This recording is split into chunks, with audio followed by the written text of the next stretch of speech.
Aïe, aïe, aïe, aïe, aïe, aïe, aïe. C'était quoi le programme aujourd'hui? Je vais te le dire tout de suite. 1. Brève historique UTMB. Parce que tout le monde en parle, personne ne sait. 2.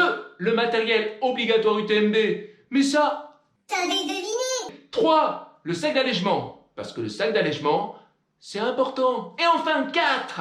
Je vous ferai part des petits objets qui m'ont été fort utiles en 2018 lorsqu'il faisait très froid et en 2019 lorsqu'il faisait très chaud et qui ne sont pas sur la liste du matériel obligatoire UTMB.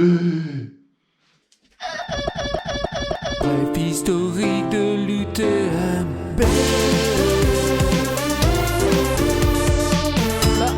Bah il est où le prochain ravito là? En 2 temps, 3 mouvements, one shot. Ouais, one shot, parce que j'ai pas envie de faire des prises et des prises, ça va être long montage, je fais ça en one shot, paf. Au mieux, je fais une petite coupe. Comme un connard, j'ai étudié les rimes plates et les croisés. Les bras, je me les suis pas croisés. À décliner l'ancien français, je ne faisais que décliner. Pour dynamiser le truc, tu vois. Alors, bon, il faut pas croire que l'UTMB, ça soit la première course qui ait fait le tour du massif du Mont Blanc. Pas du tout, pas du tout. Il y en avait une avant, dans les années 90, mais c'était une course par équipe, un relais, qui faisait 150 km. Oui, 150 km et pas 171 comme aujourd'hui. J'expliquerai tout à l'heure pourquoi. En fait, tout simplement, pour faire le tour du Mont Blanc, t'as pas besoin de faire 171. En 150 km, t'as fait le tour du massif. Ben ouais, 171, 10 000 dénivelés, c'est une distance canonique de l'UTMB qui a été construite au fur et à mesure des éditions. Mais cette course par relais, par équipe, ben, en 99, elle n'a pas eu lieu. Pourquoi? Parce qu'il y a eu un accident dans le tunnel du Mont Blanc, 39 morts quand même. Et c'était en 24 mars 1999, et ben, par ricochet, la course n'a pas pu se tenir. Mais l'idée est restée bien ancrée chez les acteurs et passionnés de Chamonix, à commencer par le président du club de course de Chamonix, Bachelard. Ne me demandez pas son prénom, je sais plus si c'est... je sais que c'est pas Pierre, c'est pas Pierre.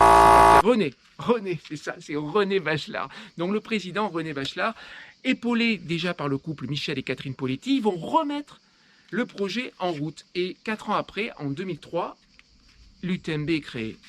Incroyable!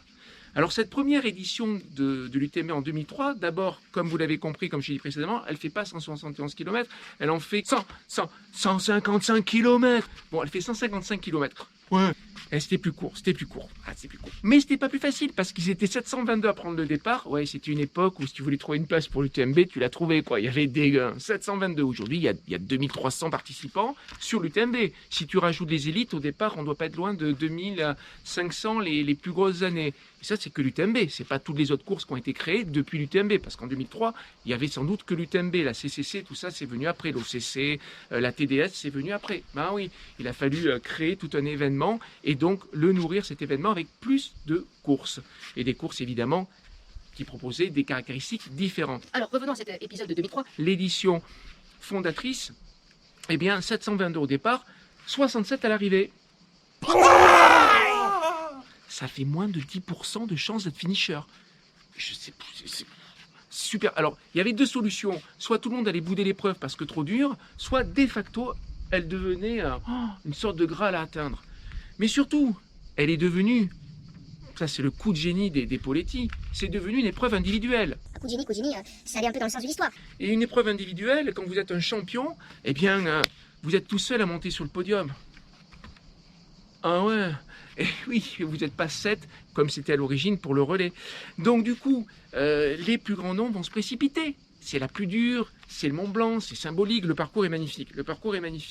Et évidemment, vous prenez la lumière immédiatement quand vous gagnez sur ce type de course. Et ils vont tous y aller. Dawa Sharpa, Marc Olmo. Parlons un peu de Marc Olmo. Il gagne l'édition de 2006 à 59 ans et il gagne celle de 2007 à 60 ans. Oh le mec, oh. Putain, je peux encore gagner l'UTMB, hein. J'ai dit, j'ai le temps devant moi, dis donc, la classe.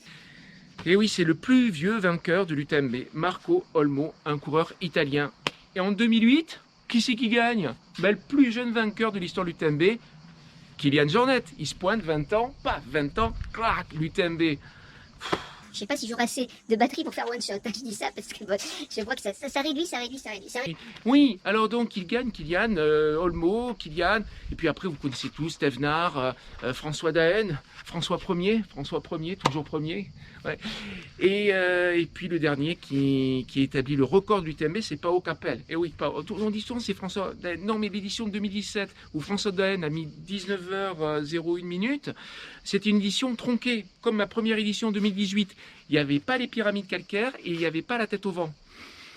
Voilà, c'est pour ça que je suis super content d'avoir fait l'édition 2019 parce que c'était une édition optimale. Il y avait tout du début jusqu'à la fin. Si tu veux voir l'édition l'UTMB 2019, elle est aussi sur le YouTube de Royal Badass. La météo de 2019 chaude, mais elle permet de tout faire. J'espère qu'en 2022, ça sera pareil. Il fera chaud, mais il fera tiède. Ça serait tiède. Ouais, tiède, ça serait l'idéal. Et on fait tout. Enfin, on essaie de tout faire. Que dire d'autre sur l'UTMB? Ah oui, il y a un truc à dire sur l'UTMB. Et oui, parce que je parle beaucoup des victoires masculines. François Daen qui a gagné 4 fois, qui détient le record de victoire. Pao Capel qui détient le record du temps de l'épreuve. Ok, Thévenard et Kylian, ils sont à égalité, 3-3. D'ailleurs, Kylian, il y est cette année. Je crois que Thévenard y est aussi. Bon, cela dit, en 2018, j'ai quand même gagné Kylian Jornet. Hein. Ben ouais, j'ai terminé l'UTMB, alors que lui, il a abandonné. D'accord, ok. Donc tu vas me dire, mais je suis arrivé avant Kylian. C'est pas parce qu'il n'est pas arrivé que je suis pas arrivé avant lui. T'as compris t'as compris? Bon. Donc oui, je voulais parler, de cette coureuse britannique, comment elle s'appelle? Hawker. Ouais, Lizzie Hawker. Ouais, Lizzie Hawker. Coureuse britannique qui a gagné 5 fois elle. Ouais. Lizzie Hawker qui a gagné 5 fois. 5 fois, c'est énorme. C'est énorme. Bon, ah oui, un petit mot. Qu'est-ce que tu gagnes quand tu gagnes l'UTMB? Parce que quand tu gagnes, par exemple, comment il s'appelle ce trail là qui est incroyable, qui part de Val d'Isère?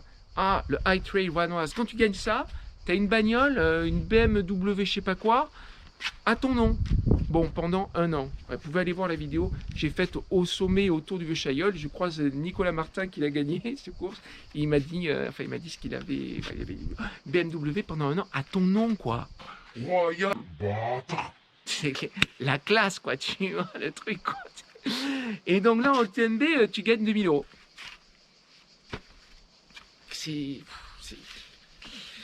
Mais évidemment, tu gagnes plus que 2000 €, puisque tu es surmédiatisé. Depuis que Kylian, il est passé, Kylian Jornet est à l'Ultra Trail, ce que Patrick Edergier est à l'escalade. Je ne sais pas si tu me suis. C'est-à-dire que c'est des mecs qui arrivent et ils vont médiatiser leur activité sportive. Et donc, c'est un double éclairage. L'UTMB a éclairé Kylian et Kylian, il a éclairé l'UTMB. Et puis, paf, c'est devenu la course que tout le monde veut. C'est devenu la course que tout le monde veut faire. D'ailleurs, depuis 2008, depuis la victoire de Kylian, c'est la faute à Kylian. C'est ta faute, Kylian. Il y a toute cette histoire de tirage au sort, de règles assez complexes, voire de plus en plus complexes. J'ai fait une petite vidéo là-dessus pour l'inscription 2022, avec leur Running Stone, tout ça. Ça n'a pas arrêté de je trouve, de se compliquer, cette histoire d'inscription. Vraiment.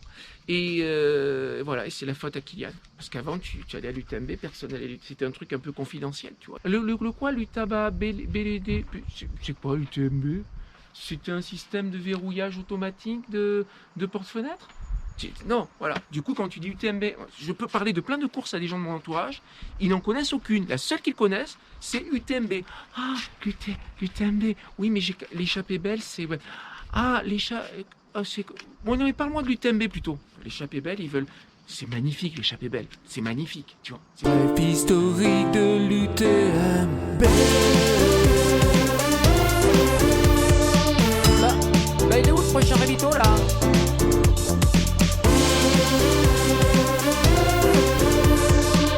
Je crois que j'ai une tendinite de l'ampoule du pied gauche. Ça fait mal. Ça fait mal.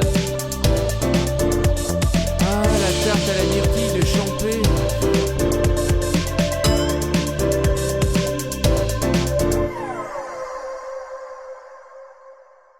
Bon, que dire d'autre?